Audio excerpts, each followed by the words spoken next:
ನಿಮ್ಮ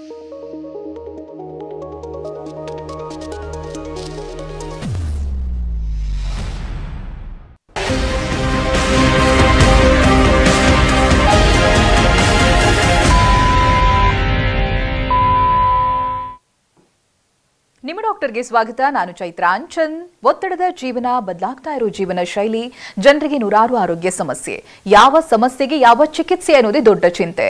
ಇಂತಹ ಸಮಸ್ಯೆ ಇರೋರಿಗೆ ಒಂದೇ ವೇದಿಕೆಯಲ್ಲಿ ಸಿಗುತ್ತೆ ಉತ್ತರ. ಇದೇ ಟಿವಿನ ವಿಶೇಷ ಕಾರ್ಯಕ್ರಮ ನಿಮ್ಮ ಡಾಕ್ಟರ್.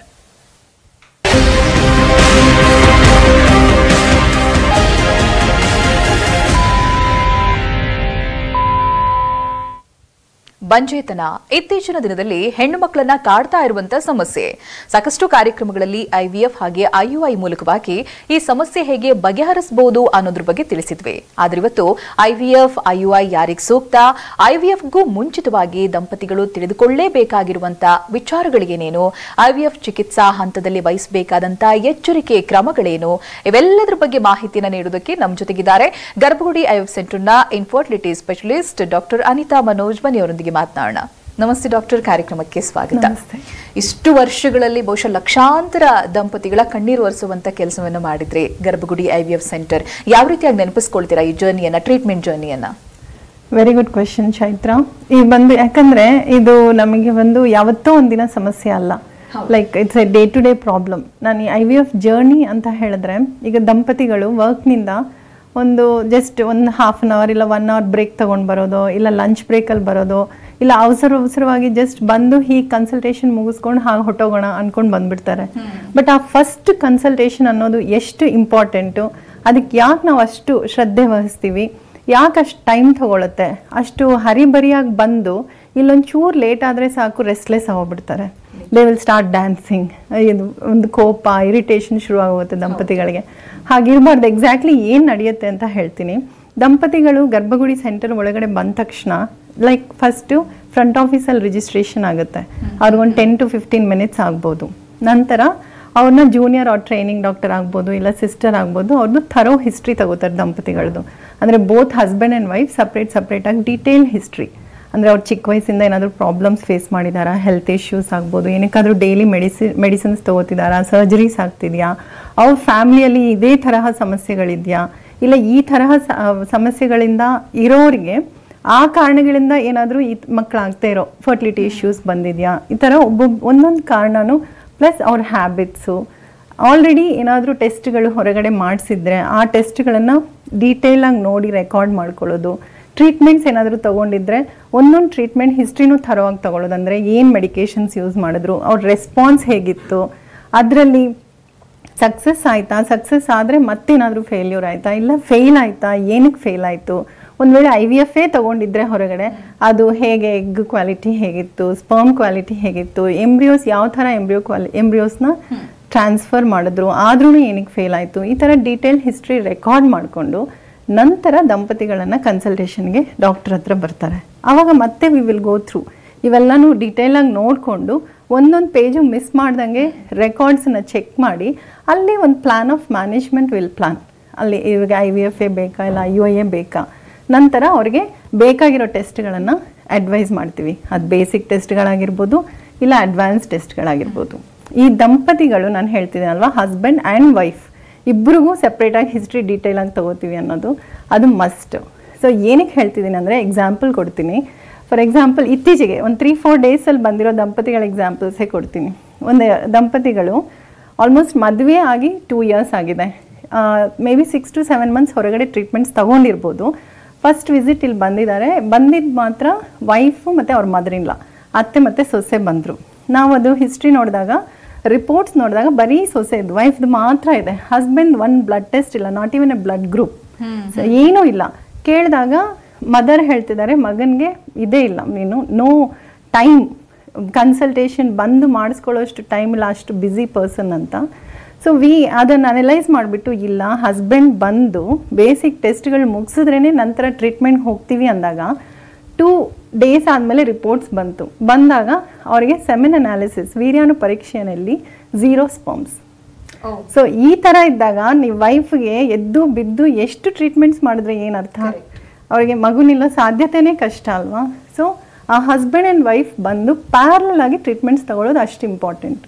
ಇನ್ನೊಂದು ಎಕ್ಸಾಕ್ಟ್ಲಿ ಆಪೋಸಿಟ್ ಎಕ್ಸಾಂಪಲ್ ಹೇಳ್ತೀನಿ.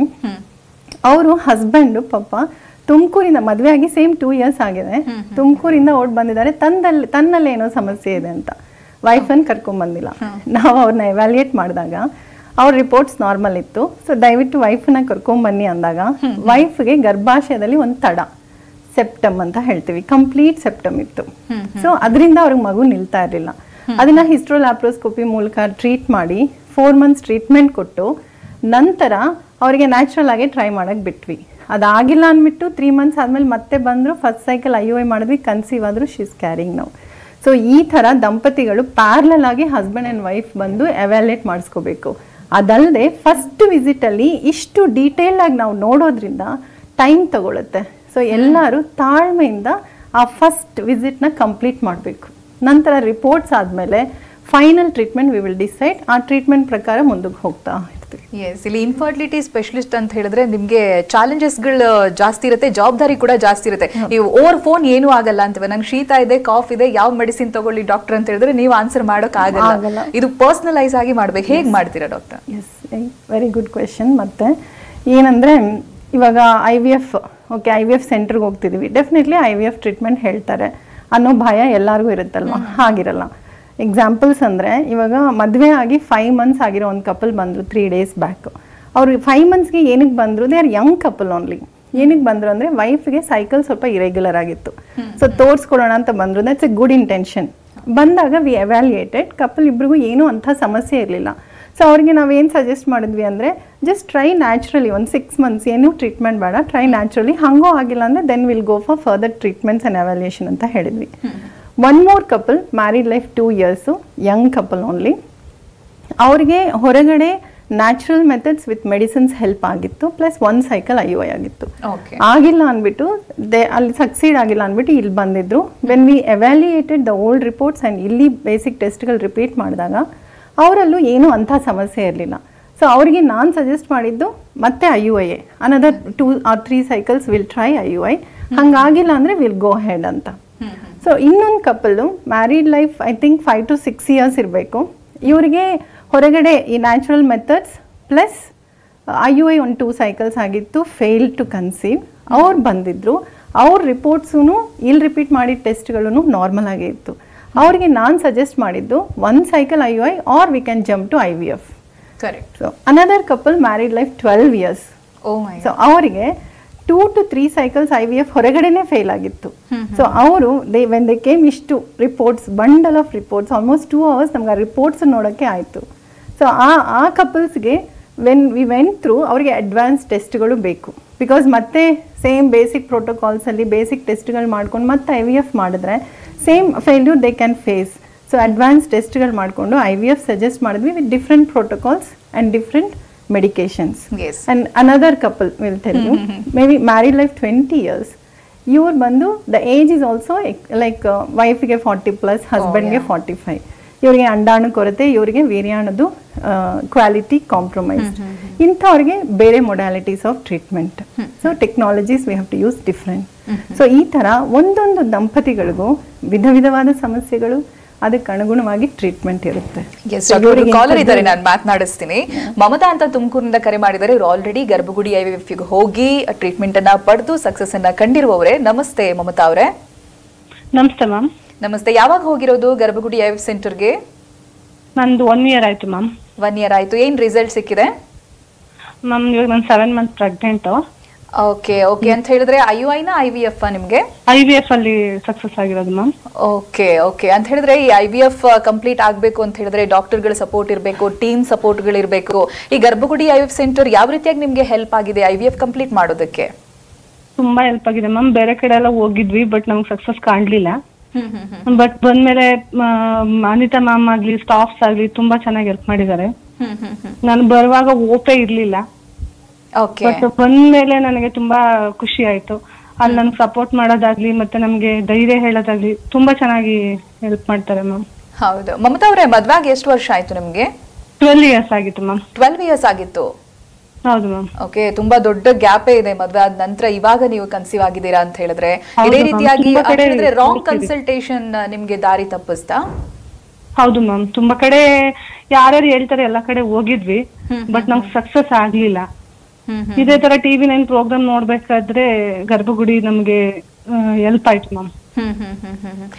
ಬಹಳಷ್ಟು ಬಾರಿ ಇದೇ ಆಗುತ್ತೆ, ರಾಂಗ್ ಗೈಡೆನ್ಸ್ ಇರುತ್ತೆ ಅಥವಾ ರಾಂಗ್ ಕನ್ಸಲ್ಟೇಷನ್ಗಳು ತುಂಬಾ ವರ್ಷಗಳನ್ನೇ ಹಾಳು ಮಾಡ್ಬಿರುತ್ತೆ. ಇದೇ ರೀತಿಯಾಗಿ ಯೋಚನೆ ಮಾಡುವಂತ ಎಷ್ಟೋ ಜನ ಮಹಿಳೆಯರಿದ್ದಾರೆ, ಅವ್ರಿಗೆ ಏನ್ ಹೇಳಕ್ ಇಷ್ಟಪಡ್ತೀರಾ? ಮ್ಯಾಮ್, ಗರ್ಭಗುಡಿ ಒಂದು ತುಂಬಾ ಹೆಲ್ಪ್ ಆಗುತ್ತೆ. ಹೌದು, ಅದು ಅನಿತಾ ಮೇಡಮ್ ಅಂತೂ ತುಂಬಾ ಚೆನ್ನಾಗಿ ಹೆಲ್ಪ್ ಮಾಡಿದ್ದಾರೆ ನಮ್ಗೆ. ನಾವು ಮುಂದುವರಿಯಕ್ ಇಷ್ಟನೇ ಪಟ್ಟಿರ್ಲಿಲ್ಲ IVF ಅಂದಾಗ, ಬೇಡ ಅಂತ ಅನ್ಕೊಂಡಿದ್ವಿ. ಬಟ್ ನಮಗೆ ಮೇಡಮ್ ಆಗುತ್ತೆ, ನೀವು ಮುಂದುವರಿರಿ ಅಂತ ಹೇಳ್ಬಿಟ್ಟು ಧೈರ್ಯ ತುಂಬಿದ್ರು. ಅದರಿಂದ ಇವಾಗ ರಿಸಲ್ಟ್ ನಾನು 7 ಮಂತ್ ಪ್ರೆಗ್ನೆಂಟ್ ಆಗಿದ್ದೀನಿ. Okay, congratulations. ಈ ಪರಿಪೂರ್ಣ ಸ್ಕೀಮ್ ಯಾವ ರೀತಿಯಾಗಿ ಹೆಲ್ಪ್ ಆಗಿದೆ ನಿಮ್ಗೆ? ತುಂಬಾ ಹೆಲ್ಪ್ ಆಗಿದೆ ಮ್ಯಾಮ್. ಯಾಕಂದ್ರೆ ತುಂಬಾ ಅಮೌಂಟ್ ಇಲ್ದೇನೆ ಇರೋರಿಗೆಲ್ಲ ತುಂಬಾ ಹೆಲ್ಪ್ ಆಗುತ್ತೆ. ಹೌದು. ಯಾಕಂದ್ರೆ ಮಿಡ್ಲ್ ಕ್ಲಾಸ್ ಫ್ಯಾಮಿಲಿಗೆಲ್ಲ ನಮ್ಮಂತವ್ರಿಗೆಲ್ಲ ತುಂಬಾ ಹೆಲ್ಪ್ ಆಗುತ್ತೆ ಮ್ಯಾಮ್. ಡಾಕ್ಟರ್ ಅನಿತಾ ಮನೋಜ್ ಅವರು ಸ್ಟುಡಿಯೋದಲ್ಲಿ ಇದ್ದಾರೆ, ನೀವು ಮಾತನಾಡಬಹುದು, ಅವ್ರಿಗೆ ಥ್ಯಾಂಕ್ಸ್ ಹೇಳ್ಬೋದು. ಒಳ್ಳೆ ಅವಕಾಶ ನಿಮ್ಗೆ. Okay ma'am. Hi Mamatha. Hi ma'am. Thank you so much. ಚೆನ್ನಾಗಿದ್ದೀನಿ ma'am. Thanks for calling Mamatha. Thank you ma'am. ಆರೋಗ್ಯದ ಕಡೆ ಗಮನ ಕೊಡಿ. ಹವೆವರ್ ಈ ಗರ್ಭಗುಡಿ IVF ಸೆಂಟರ್ ಬಂದಿದ್ದೀರಾ ಅಂತ ಹೇಳಿದ್ರೆ ಕಂಟಿನ್ಯೂ ಫಾಲೋ ಅಪ್ ಅಂತೂ ಇದ್ದೇ ಇರುತ್ತೆ, ಟಚ್ ಅಲ್ಲಿ ಇರ್ತಾರೆ. ಥ್ಯಾಂಕ್ಸ್ ಕರೆ ಮಾಡಿದ್ದಕ್ಕೆ ಮಮತಾ ಅವರೇ. ಡಾಕ್ಟರ್ 12 ವರ್ಷ ಅಂತ ಹೇಳ್ತಾ ಇದ್ರು, ಇಟ್ಸ್ ವೆರಿ ಲಾಂಗ್ ಪೀರಿಯಡ್ ಆಗೋಯ್ತು. ಏನ್ ಸಮಸ್ಯೆ ಆಗಿತ್ತು ಇವರಿಗೆ, ನೆನಪಿದೆಯಾ ನಿಮ್ಗೆ? ಅಂದರೆ ನನಗೆ ಎಕ್ಸಾಕ್ಟ್ಲಿ ಜ್ಞಾಪಕ ಇಲ್ಲ, ಬಟ್ ಏನಂದರೆ ಫಸ್ಟ್ ಟೈಮ್ ಬಂದರು, ಸೈಕಲ್ ಸ್ಟಾರ್ಟ್ ಮಾಡಿದ್ವಿ. ಅಂದರೆ ಅವರಿಗೆ ಪರ್ಸ್ನಲ್ ರೀಸನ್ಸಿಂದ ಮಲ್ಟಿಪಲ್ ಬ್ರೇಕ್ಸ್, ಹೊರಗಡೆನೂ 1, 2, 3 ಸೈಕಲ್ಸ್ ಏನೋ ಟ್ರೈ ಮಾಡಿದ್ರು. ಎಸ್ ಟು ದೆನ್ ಮಲ್ಟಿಪಲ್ಸ್ ಇಲ್ಲೂ IVF ಆದಮೇಲೆ ಮತ್ತೆ ಪರ್ಸ್ನಲ್ ರೀಸನ್ಸಿಂದ ಬ್ರೇಕ್ಸ್ ತಗೊಂಡು ಆಮೇಲೆ ಎಂಬ್ರಿಯೋ ಟ್ರಾನ್ಸ್ಫರ್ ಮಾಡಿಕೊಂಡು ಆಮೇಲೆ ಮತ್ತೆ ಇನ್ನೊಂದು cycle may be I think ಪರಿಪೂರ್ಣ ಕೆಳಗಡೆನೆ ಮಾಡಿಕೊಂಡು ಅವ್ರಿಗೆ ಸಕ್ಸಸ್ ಸಿಕ್ಕಿದೆ. She is almost like 7 months she deliver shortly. Okay, ಈ ಪರಿಪೂರ್ಣ ಅಂತ ಹೇಳಿದಾಗ ಬಹಳಷ್ಟು ಜನರಲ್ಲಿ ಕ್ವಶನ್ ಇರುತ್ತೆ, ಬೇರೆ ತರನೇ ಟ್ರೀಟ್ ಮಾಡ್ತಾರಾ, ನಮಗೆ ಹೇಗಿರುತ್ತೆ ಪರಿಪೂರ್ಣ ಅಡಿಯಲ್ಲಿ ಟ್ರೀಟ್ಮೆಂಟ್ ತಗೊಂಡಾಗ, ಅಥವಾ ಜನರಲ್ ಟ್ರೀಟ್ಮೆಂಟ್ಗಳು ಹೇಗಿರುತ್ತೆ, ಇವೆಲ್ಲ ಕ್ವಶನ್ಸ್ ಇರುತ್ತೆ. ಏನ್ ಹೇಳ್ತೀರಾ? ಇರುತ್ತೆ ಅಲ್ವಾ, ಏನಾದರೂ ಪ್ಯಾಕೇಜಸ್, ಡಿಸ್ಕೌಂಟ್ಸ್, ಆಫರ್ಸ್ ಅಂದ್ರೆ ಏನೋ ಕಾಂಪ್ರಮೈಸ್ ಇರುತ್ತೆ, ಏನಾದರೂ ಇದು ಮಾಡ್ತಾರೆ ಅಂತ. ಆ ಥರ ಏನಿಲ್ಲ. ಬಿಕಾಸ್ ನಾವು ಇವಾಗ ಗರ್ಭಗುಡಿ ಡೈರೆಕ್ಟರ್ಸ್ ಬಂದು ಈಗ ನಾವು ಎಕ್ಸಾಂಪಲ್ ಹೇಳಬೇಕು ಅಂದರೆ ಒಂದು 10 ಜನಕ್ಕೆ IVF ಟ್ರೀಟ್ಮೆಂಟ್ ಹೇಳಿರ್ತೀವಿ ಅನ್ಕೊಳ್ಳಿ, ಅದರಲ್ಲಿ 4 to 5 ಪೀಪಲ್ ಮುಂದಕ್ಕೆ ಹೆಜ್ಜೆ ಹಾಕಿ ಟ್ರೀಟ್ಮೆಂಟ್ ಕಂಪ್ಲೀಟ್ ಮಾಡಿಕೊಂಡು ಸಕ್ಸಸ್ನ ಪಡಿತಾರೆ, ದೇ ವಿಲ್ ಬಿ ಹ್ಯಾಪಿ. ಇನ್ನೊಂದು 4 to 5 people they won't be able to complete the treatment. ಅಂದರೆ IVF ಹೋಗೋದಿಕ್ಕೆ ಭಯ ಇರ್ಬೋದು. IVF ಅಂದ್ರೆ ಏನೋ ಭೂತದ ಥರ ಕಾಣಿಸ್ಬೋದು ಅವ್ರ ಕಣ್ಣಿಗೆ, ಅಲ್ಲಿ ಏನು ಮಾಡ್ತಾರೋ, ಏನೇನೋ ಸರ್ಜರೀಸ್ ಮಾಡ್ತಾರೋ, ಏನು ಮಾಡ್ತಾರೋ ಅನ್ನೋ ಭಯ. ಇನ್ನೊಂದು 80%, ಆ 4 to 5 ಅಲ್ಲಿ 80% ಬಂದು ಹಣಕಾಸಿನ ಸಮಸ್ಯೆಯಿಂದ ಹಿಂದಕ್ಕೆ ಹೆಜ್ಜೆ ಹಾಕೋರು ಇರ್ತಾರೆ. ಸೊ ಇಂಥ ಕಪಲ್ಸ್ಗೆ ಆಗಲಿ ಇಲ್ಲ ಎಲ್ಲ ದಂಪತಿಗಳಿಗೂ IVF ಕೈಗೆಟ್ಟೋ ಹಂಗಿರಬೇಕು, ಆಕ್ಸೆಸಿಬಲ್, ಫೀಸಿಬಲ್ ಆಗಿರಬೇಕು ಅಂತ ಗರ್ಭಗುಡಿ ಡೈರೆಕ್ಟರ್ಸ್ ಗರ್ಭಜ್ಞಾನ್ ಫೌಂಡೇಶನ್ ಅಂತ ಒಂದು ಚಾರಿಟಿ ಇದೆ. ಆ ಚಾರಿಟಿ ಮುಖಾಂತರ ಫಂಡ್ಸನ್ನ ರೇಸ್ ಮಾಡಿ ಆ ಫಂಡ್ಸನ್ನ ಡಿಸೆಂಬರ್ ತಿಂಗಳಲ್ಲಿ ಯೂಶಲಿ ರಿಲೀಸ್ ಮಾಡ್ತಿದ್ರು ಟು ಹೆಲ್ಪ್ ಎಲ್ಲ ಕಪಲ್ಸ್ಗೂ ಹೆಲ್ಪ್ ಆಗೋಂಗಿರ್ಬೇಕು ಅಂತ. ಸೊ ಈ ವರ್ಷ ನವೆಂಬರ್ ಡಿಸೆಂಬರ್ 2 ತಿಂಗಳಲ್ಲಿ ರಿಲೀಸ್ ಮಾಡಿದ್ದಾರೆ. ಸೊ ಇದರಲ್ಲಿ ನಾವು ಟ್ರೀಟ್ಮೆಂಟ್ಸ್ ಅಲ್ಲಿ ಏನು ಕಾಂಪ್ರಮೈಸ್ ಮಾಡಲ್ಲ. ಅಂದ್ರೆ ಈ ನಾವು ನಾರ್ಮಲ್ ಆಗಿ ಹೇಗೆ ಪ್ರೋಟೋಕಾಲ್ಸ್, ಹೇಗೆ ಮೆಡಿಸಿನ್ಸ್ ಹಾಗೆ ಯೂಸ್ ಮಾಡ್ತೀವೋ ಅದೇ ಥರನೇ ಇರುತ್ತೆ. ಆ ಎಕ್ಸ್ಟ್ರಾ ಕಾಸ್ಟ್ ಬಂದು charity will bear, foundation will bear the extra cost ಇವರಿಗೆ ಆಫರ್ಸ್ ಕೊಟ್ಟು. So that is the only ಡಿಫ್ರೆನ್ಸೇ ಹೊರತು ಬೇರೆ ಏನು ಕಾಂಪ್ರಮೈಸ್ಡ್ ಟ್ರೀಟ್ಮೆಂಟ್ಸ್ ಏನು ಇರಲ್ಲ. ಬಹಳಷ್ಟು ಜನ ಹೇಳ್ತಾರೆ, ನಾವು ಎಷ್ಟೆಷ್ಟೋ ಡಾಕ್ಟರ್ಸ್ಗಳನ್ನ ಕನ್ಸಲ್ಟ್ ಮಾಡಿರ್ತೀವಿ, ಗರ್ಭಗುಡಿ ಹೋಗ್ಬೇಕಾದ್ರೆ ಆ ಹೋಪ್ಸ್ ಇರಲ್ಲ, ಆಮೇಲೆ ಒಂದು ಖುಷಿ, ಒಂದು ಮೆಂಬರ್ ಬಂದೇ ಬರ್ತಾರೆ ಫ್ಯಾಮಿಲಿಗೆ ಅಂತ. ಈ ಸ್ಪೆಷಲೈಸೇಷನ್ ಹೇಗೆ ಅಂತ, ಯಾವ ರೀತಿಯಾಗಿ ಇದು ಈ ರಿಸಲ್ಟ್ ಅನ್ನ ಕೊಡೋದಕ್ಕೆ ಸಾಧ್ಯ ನೀವು? ನಾರ್ಮಲ್ ಆಗಿ ನಾವು IVF ಅಲ್ಲಿ ಆಗ್ಬೋದು, IOL ಅಂದ್ರೆ 10 to 12%, ಮ್ಯಾಕ್ಸಿಮಮ್ 15, IOL ಆದರೆ 60 to 70% ಜನರಲ್ ಸಕ್ಸಸ್ ರೇಟ್ ಇರುತ್ತೆ. ಬಟ್ ಆ ಪರ್ಸೆಂಟೇಜ್ ಅನ್ನೋದು ಜಾಸ್ತಿ ಆಗ್ಬೋದು, ಕಡಿಮೆ ಆಗ್ಬೋದು, depending upon the embryo quality. ಆದರೆ ಈ IVF ಹೋಗ್ಬೇಕಾಗಿರೋಲ್ಲ, ಟ್ರೀಟ್ಮೆಂಟ್ ಹೋಗ್ಬೇಕಾಗಿರೋ ದಂಪತಿಗಳಿಗೆ ಬರೀ ಫಿಸಿಕಲ್ ಆಗಿ ನೋಡ್ಬಿಟ್ಟು ಓಕೆ ಯೂಟ್ರಸ್ ಅಲ್ಲಿ ಪ್ರಾಬ್ಲಮ್ ಇದೆ, ವೀರ್ಯಾಣುಗಳಲ್ಲಿ ಪ್ರಾಬ್ಲಮ್ ಇದೆ, ಇದು ಅದು ಅಂದ್ಬಿಟ್ಟು ಟ್ರೀಟ್ ಮಾಡಿಬಿಟ್ಟು ಮೆಡಿಸಿನ್ಸ್ ಹಾಕೋದಲ್ಲ. ಅವ್ರಿಗೆ ಎಮೋಷನಲ್ ಸಪೋರ್ಟ್ ತುಂಬಾ ನೆಸರಿ. ಅಂದರೆ ಫಸ್ಟ್ ಟೈಮ್ ನಾನು ಹೇಳಿದ್ನಲ್ಲ, ಫಸ್ಟ್ ಕನ್ಸಲ್ಟೇಷನ್ ತುಂಬಾ important. Almost 1/2 an hour to 45 minutes ನಾವು ದಂಪತಿಗಳ ಜೊತೆ ಕೂತ್ಕೊಂಡು ಆ ರಿಪೋರ್ಟ್ಸನ್ನು ನೋಡಿ ಅವ್ರ ಜೊತೆ ಮಾತನಾಡಬೇಕು. ಅವ್ರ ಸಮಸ್ಯೆಗಳು, ಅವ್ರ ಸ್ಟ್ರೆಸ್ಸು, ತುಂಬ ಒತ್ತಡಕ್ಕೆ ಇದಾಗಿರ್ತಾರೆ. ಅದ್ರ ಜೊತೆ ನಾವು ಬರೀ ಈ ಟ್ರೀಟ್ಮೆಂಟ್ ಅಲ್ಲದೆ ಬೇರೆ ಸಪೋರ್ಟಿವ್ ಟ್ರೀಟ್ಮೆಂಟ್ಸು ತುಂಬ ಕೊಡಬೇಕಾಗತ್ತೆ. ಅಂದರೆ ವೆಯ್ಟ್ ಜಾಸ್ತಿ ಇರೋರಿಗೆ diet and nutritional counselling, psychiatric counselling, yoga and meditation, ಅಲ್ಲ ಬೇರೆ ನಮ್ಮ ಡಿಪಾರ್ಟ್ಮೆಂಟ್ಸ್ ಹೆಲ್ಪ್ ಬೇಕು ಅಂದರೆ ಆಯುರ್ವೇದ ಹೆಲ್ಪ್ ತಗೊಳ್ಳೋದು, ಬೇರೆ ಟ್ರೀಟ್ಮೆಂಟ್ಸನ್ನು ಅಡ್ವಾನ್ಸ್ ಮಾಡೋದಕ್ಕೆ ಎಲ್ಲ ಹೆಲ್ಪ್ ಮಾಡೋದಕ್ಕೆ, ಈ ಥರ ಹಲವಾರು ಡೈರೆಕ್ಷನ್ಸಲ್ಲಿ we try to analyse and help ಕಪಲ್ಸ್ಗೆ. ಅದರಿಂದ ಸ್ವಲ್ಪ ಬೆಟರ್ ಆಗಿದೆ ಸಕ್ಸಸ್ ರೇಟ್. ಡಾಕ್ಟರ್, ಅಲ್ಲಿ ಡಬಲ್ ಜವಾಬ್ದಾರಿಗಳನ್ನು ನಿಭಾಯಿಸಬೇಕಾಗುತ್ತೆ. ಒಂದು ಟ್ರೀಟ್ಮೆಂಟ್ ಕಡೆ ಕಾನ್ಸಂಟ್ರೇಟ್ ಮಾಡೋದು, ಒಂದು ಆ ಪೇಷಂಟ್ ಅನ್ನ ಇಮೋಷನಲಿ ಹ್ಯಾಂಡಲ್ ಮಾಡೋದಿದೆಯಲ್ಲ, ಅದು ಬಿಗ್ಗೆಸ್ಟ್ ಚಾಲೆಂಜ್ ಅಂತ ಹೇಳಬೇಕು. ಇನ್ನೂ ಕೂಡ ಟಿವಿ ಸ್ಕ್ರೀನ್ ಅಲ್ಲಿ ನೋಡ್ಕೊಂಡು ಸುಮ್ಮನೆ ಇರುವಂತ ಮಹಿಳೆಯರು ಬಹಳಷ್ಟು ಜನ ಇದ್ದಾರೆ. ಏನ್ ಹೇಳಕ್ ಇಷ್ಟಪಡ್ತೀರಾ ಡಾಕ್ಟರ್ ಅವರಿಗೆ? ಈ ತರ ಹಿಂದಕ್ಕೆ ಹೆಜ್ಜೆ ಹಾಕದೆ, ಯೋಚನೆ ಮಾಡದೆ ಹೋದ್ರೆ IVF ಹೇಳ್ತಾರೆ ಅನ್ನೋ ಭಯ ಬೀಳದೆ. ಅಂದರೆ IVF ಏನು ದೊಡ್ಡ ಇದು ಅಲ್ಲ, it's A science, it's A technology. Normal ಆಗಿ ನ್ಯಾಚುರಲ್ ಆಗಿ ಭ್ರೂಣ ಗರ್ಭಕೋಶದಲ್ಲಿ ಗರ್ಭಾಶಯದಲ್ಲಿ ಫಾರ್ಮ್ ಆಗುತ್ತೆ. ಇಲ್ಲಾಂದರೆ ಎಗ್ ಹೊರಗೆ ತೆಗೆದು ಸ್ಪರ್ಮು ಹೊರಗೆ ಬೆರೆಸಿ ಭ್ರೂಣ ಹೊರಗೆ 3 to 5 days ಹೊರಗಡೆ ಬೆಳೆಸಿ ಆ 3 to 5 days ಭ್ರೂಣನ ಯೂಟ್ರಸ್ ಒಳಗಡೆ ಹಾಕ್ತೀವಿ, ಆ ಗರ್ಭಧಾನನ ರೆಡಿ ಮಾಡಿಬಿಟ್ಟು. That is the only science technology what we use. So ಅದೇನು ದೊಡ್ಡ ಇದು ಅಲ್ಲ. ಟ್ರೀಟ್ಮೆಂಟಿಗೆ ಹೆದರ್ಕೋಬೇಡಿ ಆ್ಯಂಡ್ ಕಾಸ್ಟ್ಗೂ ಹೆದರ್ಕೋಬೇಡಿ. ಇಟ್ ಈಸ್ ಆಕ್ಸೆಸಿಬಲ್ ಅನ್ನೋದೇ ನಾನು ಹೇಳಕ್ಕೆ ಇಷ್ಟಪಡ್ತೀನಿ. ಟೈಮ್ ವೇಸ್ಟ್ ಮಾಡಬೇಡಿ. ಬಿಕಾಸ್ ಏಜ್ ಆಗ್ತಿದ್ದಂಗೆ, ಟೈಮ್ ಹೋಗ್ತಿದ್ದಂಗೆ ಆ IVF ಆಪ್ಷನ್ನು ಕೈ ಬಿಟ್ಟು ಹೋಗುತ್ತೆ. ಅಂಡಾಣು ಕ್ಷೀಣತೆ ಆಗುತ್ತೆ, ಇಲ್ಲ ವೀರ್ಯಾಣು ಕ್ವಾಲಿಟಿ ಕಾಂಪ್ರಮೈಸ್ ಆಗುತ್ತೆ, ಹಲವಾರು ಸಮಸ್ಯೆಗಳು ನಮ್ಮ ದೇಹದಲ್ಲೇ ಉತ್ಪನ್ನ ಆಗುತ್ತೆ. ಅಂದರೆ ಶುಗರ್ಸ್ ಬರೋದು, BP ಬರೋದು ಸ್ಟ್ರೆಸ್ಸಿಂದ, ಇಲ್ಲ ಥೈರಾಯ್ಡ್ ಸಮಸ್ಯೆಗಳು, ಇನ್ನು ಹಲವಾರು ಸಮಸ್ಯೆಗಳಿಂದ ಮತ್ತೆ ಈ ಟ್ರೀಟ್ಮೆಂಟ್ ಆಪ್ಷನ್ನು ಹೊರಗೆ ಹೋದಾಗ ದೆನ್ ಅವಾಗ ಕೂತ್ಕೊಂಡು ಅಳೋದ್ರಿಂದ ಏನೂ ಯೂಸ್ ಇಲ್ಲ. ಸೊ ಟೈಮ್ ವೇಸ್ಟ್ ಮಾಡದೆ better to approach. Correct doctor. ಕೆಲವೊಮ್ಮೆ ಈ ರಾಂಗ್ ಕನ್ಸಲ್ಟೇಷನ್ ಜೊತೆಗೆ IVFಗಳು ಫೇಲ್ ಆಗ್ತಾನೆ ಇರೋದು, ಇದು ಕೂಡ ಪೇಷಂಟ್ ಅನ್ನ ಕುಗ್ಗೋ ತರ ಮಾಡುತ್ತೆ. ರೈಟ್ ಕನ್ಸಲ್ಟೇಷನ್ ಕೂಡ ಬಹಳ ಮುಖ್ಯ ಅಂತ ಹೇಳ್ತೀರಾ ಡಾಕ್ಟರ್. ಏನ್ ಕಾರಣ ಇರುತ್ತೆ IVF again and again fail ಆಗೋದಕ್ಕೆ? ಹಲವಾರು ಕಾರಣಗಳಿರ್ಬೋದು. ಇವಾಗ ನಾವು ನೋಡ್ತೀವಿ ಎಲ್ಲನೂ ಕರೆಕ್ಟಾಗಿರುತ್ತೆ. ಅಂದರೆ ಗರ್ಭಾಶಯ ಚೆನ್ನಾಗಿರುತ್ತೆ, ಲೈನಿಂಗ್ ಚೆನ್ನಾಗಿರುತ್ತೆ, ಹಾಕಿರೋ ಭ್ರೂಣ ಚೆನ್ನಾಗಿರುತ್ತೆ, ಬೆಸ್ಟ್ ಕ್ವಾಲಿಟಿ ಎಂಬ್ರೋಸ್ ಹಾಕಿರ್ತೀವಿ, ಆದ್ರೂ ನೆಗೆಟಿವ್ ರಿಸಲ್ಟ್ಸು. ಏನಕ್ಕೆ ಬರುತ್ತೆ? ಮೇನ್ ಸ್ಟ್ರೆಸ್, ಒತ್ತಡ. ಸೊ ಆ ನೆಗೆಟಿವ್ ಇಂಪ್ಯಾಕ್ಟ್ ಇದೆಯಲ್ಲ, ಅಂದರೆ ನನಗೆ ರಿಸಲ್ಟ್ ಬರಲೇಬೇಕು, ಇಲ್ಲ ಅಂದರೆ ನನಗಾಗಲ್ಲ ಅನ್ನೋ ಒಂದು ಬಹಳಷ್ಟು ಸ್ಟ್ರೆಸ್ ಇರುತ್ತೆ. ಸೊ ಅಂಥವ್ರಿಗೆ ಇಲ್ಲ ತುಂಬ ಸಂಶಯ, ಅಂದರೆ ಡಾಕ್ಟ್ರ್ ಮೇಲೆ ನಂಬಿಕೆನೇ ಇರಲ್ಲ, ಟ್ರೀಟ್ಮೆಂಟ್ ಮೇಲೆ ನಂಬಿಕೆನೇ ಇರಲ್ಲ. ಇವ್ರು ಏನು ಮಾಡ್ತಾರೋ, ಹೇಗಾಗುತ್ತೋ, ನನಗೆ ಪಾಸಿಟಿವ್ ಬರುತ್ತೋ ಬರಲ್ವೋ. ಸೊ ತನ್ನನ್ನು ತಾನು like they won't submit. So ಅಂಥ ಜನಗಳಿಗೆ ಯೂಶಲಿ ನೆಗೆಟಿವ್ ರಿಸಲ್ಟ್ಸ್ ಫೇಸ್ ಮಾಡೋದು ಹೈಯರ್ ಚಾನ್ಸಸ್ ಇರುತ್ತೆ.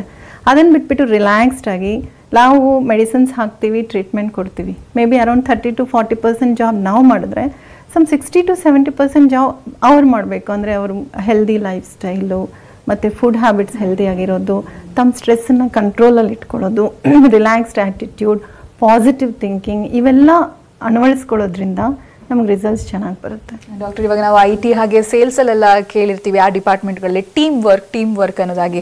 ಬಟ್ ಇಲ್ಲಿ team of doctors and nurses ಕೂಡ ರಿಸಲ್ಟನ್ನು ಕೊಡೋದಕ್ಕೆ ಸಾಧ್ಯ ಅನ್ನೋದನ್ನು ತೋರಿಸ್ಕೊಟ್ಟಿರುವಂಥ ಒಂದು IVF ಗರ್ಭಗುಡಿ. ಬಹಳಷ್ಟು ಜನ ಅದ್ರ ಬಗ್ಗೆ ಮಾತನಾಡ್ತಾರೆ. ಎಷ್ಟು ಇಂಪಾರ್ಟೆಂಟ್ ಆಗಿರುತ್ತೆ, ಹೇಗೆ ಸಪೋರ್ಟ್ ಆಗುತ್ತೆ ಟೀಮ್ ಸಪೋರ್ಟ್ ಅಂತ? ಎಲ್ಲನೂ ಇಂಪಾರ್ಟೆಂಟ್ ಅಲ್ವಾ? ಬಿಕಾಸ್ ನಾವು ಪೇಷಂಟ್ ನಮ್ಮ ಕನ್ಸಲ್ಟೇಷನ್ ಚೇಂಬರ್ ಒಳಗಡೆ ಬಂದ ಮೇಲೆ ಮಾತಾಡ್ತೀವಿ, ಟ್ರೀಟ್ಮೆಂಟ್ ಹಾಕ್ತೀವಿ, ಅನಲೈಸ್ ಮಾಡ್ತೀವಿ, ಟೆಸ್ಟ್ಗಳು ಮಾಡ್ತೀವಿ, ಇದೆಲ್ಲ ಮಾಡ್ತೀವಿ. ಬಟ್ ಅದನ್ನು ಇಂಪ್ಲಿಮೆಂಟ್ ಮಾಡೋದು ಟೀಮ್. ಮತ್ತೆ ಪೇಷಂಟ್ಸ್ ಜೊತೆ ಕಂಟಿನ್ಯೂಸ್ ಟಚ್ಚಲ್ಲಿರೋದು, ಅವ್ರ ಡೌಟ್ಸ್ ಕೇಳಿದಾಗ ಕರೆಕ್ಟಾಗಿ ಆನ್ಸರ್ ಮಾಡೋದು. ಯಾವ ಟೈಮಲ್ಲಿ ಅಂದರೆ ಆ ಟೈಮಲ್ಲಿ ಕಾಲ್ಸ್ ಬರ್ತಾ ಇರುತ್ತೆ. ಸೊ ನರ್ಸಿಂಗ್ ಟೀಮ್ ಆಗಲಿ, ಫ್ರಂಟ್ ಆಫೀಸ್ ಟೀಮ್ ಆಗಲಿ, ಫಿನಾನ್ಷಿಯಲ್ ಟೀಮ್ ಆಗಲಿ, ಎಲ್ಲರೂ they'll be handling the patients throughout. ಅವ್ರ ಮಗು ಒಂದು ಹೆಲ್ತಿ ಬೇಬಿ ಕೈಗೆ ಬರೋವರೆಗೂ ಈ ಟೀಮ್ ವರ್ಕ್ ಅನ್ನೋದು ಕಂಟಿನ್ಯೂಸ್ ಆಗಿ ನಡೀತಾನೆ ಇರುತ್ತೆ. That is very important. ಇಲ್ಲಿ ಆಗಲ್ಲ ಅನ್ನುವಂಥ ಮಾತು ಬರೋದೇ ಇಲ್ವಾ ಡಾಕ್ಟರ್? ಹೇಗೆ ವೆರಿ ರೇರ್ ಕೇಸಸ್ ಅಂತ ಹೇಳ್ತೀರಾ? ಆಗಲ್ಲ ಅನ್ನೋ ಮಾತು ಬರಬಾರ್ದು. ಬಿಕಾಸ್ ನಾವು ಫಸ್ಟೇ ನೆಗೆಟಿವ್ ಥಿಂಕಿಂಗ್ ಇಟ್ಕೊಂಡ್ಬಿಟ್ರೆ ಮತ್ತೆ ಎಲ್ಲಿಂದ ಆಗುತ್ತೆ? ಸೊ ಯಾವಾಗಲೂ ಆಗುತ್ತೆ ಅನ್ನೋ ನಂಬಿಕೆಯಿಂದ ಹೆಜ್ಜೆ ಹಾಕೊಂಡು ಹೋಗ್ತಾ ಇರಬೇಕು. ನಮ್ಮ ಪ್ರಯತ್ನಗಳು ಯಾವಾಗಲೂ 100% ದಾಟಿರಬೇಕು. It should be more than 100%.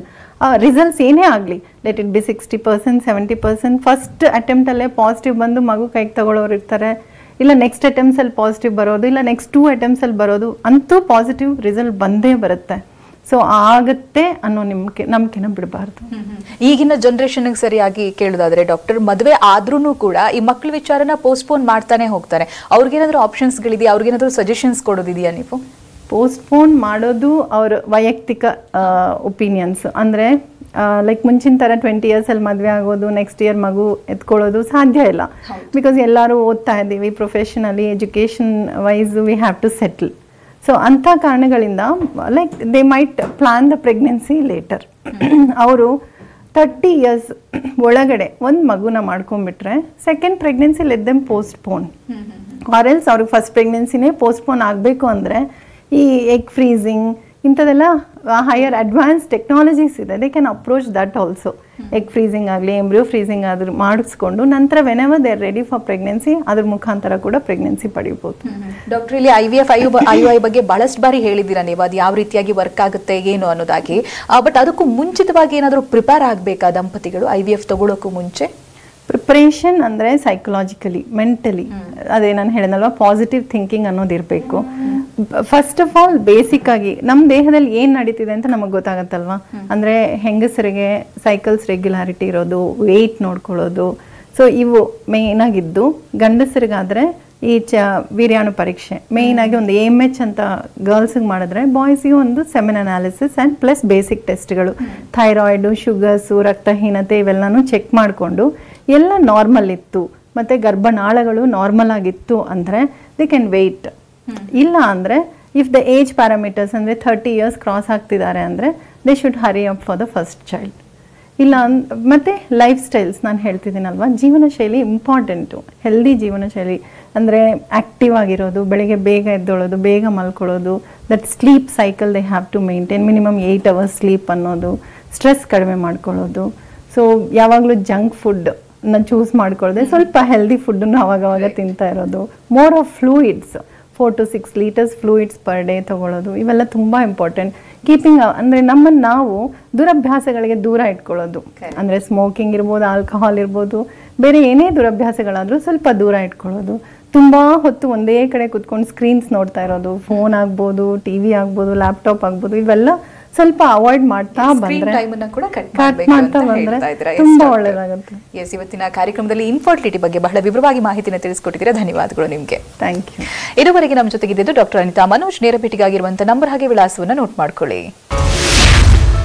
ಗರ್ಭಗುಡಿ IVF centre Bengaluru branches Hanumanthanagar, Jayanagar, Kalyananagar, Electronic City ಮತ್ತು ಮಾರತಹಳ್ಳಿ, ನ್ಯೂ BL ರಸ್ತೆ, ನಾಗರಬಾವಿ. ದೂರವಾಣಿ ಸಂಖ್ಯೆ 9071234005. Website www.garbhagudi.com.